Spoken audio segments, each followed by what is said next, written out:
করতে শুরু করলেন আর তাকে চমৎকার এন্টারটেইনমেন্ট আপ্যায়ন দিতে আরম্ভ করলেন। টানা 3 দিন যখন ইসলামের দ্য বিউটিজ অফ ইসলামের সুমহান বাণী সৌন্দর্য তার কাছে উপস্থাপন শেষ, তাকে আপ্যায়ন শেষ, বিশ্বনবী বললেন সাহাবাদেরকে, যাও এবার সুমামার হাতের পায়ের রশি দুটো খুলে দাও।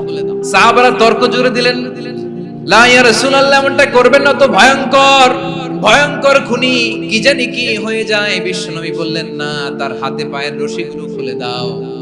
সাহাবারা বিশ্বনবীর কথা মতো তার হাতে পায়ের রশিগুলো খুলে দিল।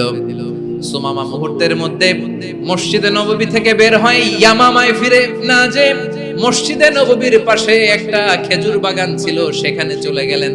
সেখানে একটা ছোট্ট কুয়া ছিল, কুয়ার পানি দিয়ে তিনি গোসল করলেন। সুবহানাল্লাহ পড়েন।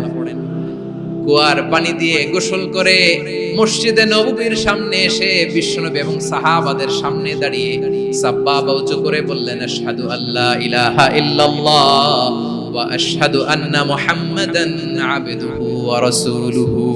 আমি সাক্ষ্য দিচ্ছি আল্লাহ ছাড়া কোনো ইলাহ নাই আর মুহাম্মদ আল্লাহ তাআলার প্রেরিত বান্দা এবং রাসূল।